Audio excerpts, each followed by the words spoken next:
میں ڈاکٹر صاحب سے پروگرام کا آغاز کروں گا۔ ڈاکٹر صاحب یہ بتائیے، ہم چاہتے ہیں کہ زیادہ سے زیادہ آپ سے بات کریں، سوال چھوٹا ہو اور جواب لمبا ویسے بھی ہونا چاہیے۔ تو آپ سب سے پہلے یہ بتائیے کہ سیدہ کی جو بچپن تھا آپ کا، اس پر اگر آپ روشنی ڈالیں تو آپ کیا فرمائیں؟ بسم اللہ الرحمن الرحیم، الحمدللہ رب العالمین والصلاة والسلام علی رسولہ الکریم وعلی آلہ واصحابہ اجمعین۔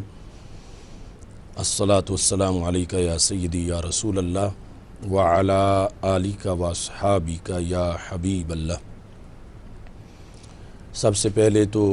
آج کا جو موضوع ہے، اس موضوع کے انتخاب پر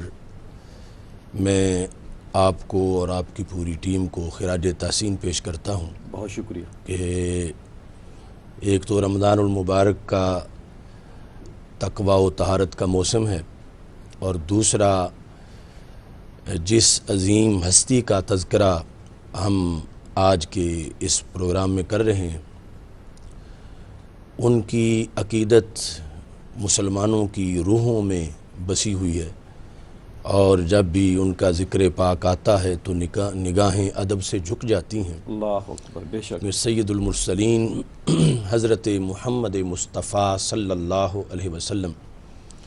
جن کے آنے پہ اٹھ کے کھڑے ہو جائیں اور انہیں اپنی جگہ اپنی مسند پہ بٹھائیں، یقیناً وہ کائنات کی منفرد خاتون ہیں کہ جن کا لقب حدیث میں ساکن الفردوس آیا ہے۔ ان کا ولادت سے وصال تک کا سفر وہ بڑی تابانیوں سے اور بہت ہی زیادہ فضائل و مناقب سے بھرپور ہے۔ سب سے بڑی فضیلت تو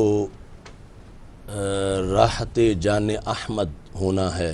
کہ نبی اکرم نور مجسم شفیع معظم صلی اللہ علیہ وسلم نے واضح طور پر اپنی امت کو یہ ارشاد فرمایا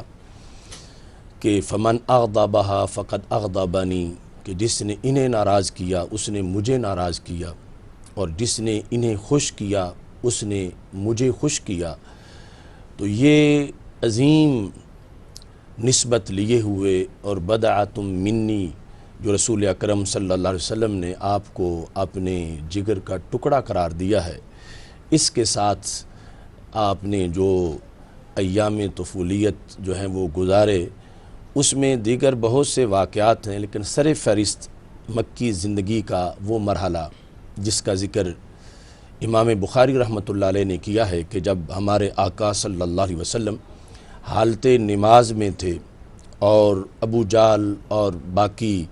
جو کفر کے سردار ہیں وہ کعبۃ اللہ کے پاس بیٹھے ہوئے تھے، اور انہیں شرارت سوجی اور ایک اونٹنی کی بچے دانی لا کر وہ نامناسب چیز رسول اکرم صلی اللہ علیہ وسلم کے پیکرے پر نور دونوں کندھوں کے درمیان رکھ دی گئی حالت سجدہ میں۔ اس موقع پر سیدہ فاطمہ الزہرا رضی اللہ تعالی عنہا، اگرچہ آپ کی عمر مبارک بالکل چھوٹی تھی، لیکن آپ نے جس شجاعت کے ساتھ تحفظ ناموس رسالت اور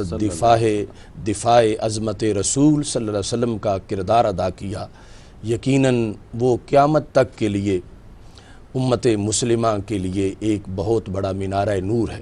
یعنی جب ظاہر ہے کہ جو وہاں پر حضرت عبداللہ بن مسعود رضی اللہ تعالی عنہ بھی موجود تھے، لیکن ان کا جو ایک مقام و مرتبہ تھا، اس کے پیش نظر انہوں نے یہ کردار ادا کیا کہ وہ نامناسب چیز ہٹانے کے بعد آپ نے باقاعدہ ان کفر کے سورماؤں کو خطاب کرتے ہوئے آپ نے فرمایا کہ تمہیں شرم نہیں آتی کہ کتنی عظیم ذات کے ساتھ تم الجھ رہے ہو۔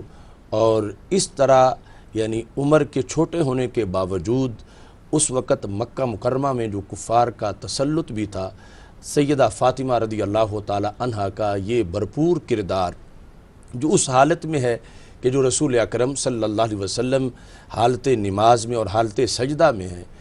اس موقع پر یعنی میں یہ سمجھتا ہوں کہ تاریخ میں جو اولین کارنامے ہیں تحفظ ناموس رسالت کے لحاظ سے، ان میں یہ سر فہرست کارنامہ جو حضرت سیدہ فاطمہ الزہرا رضی اللہ تعالی عنہا نے اپنے بچپن میں سر انجام دیا، یقیناً یہ دختران اسلام کے لیے اور پوری امت کے لیے اس میں بہت زیادہ روشنی موجود ہے۔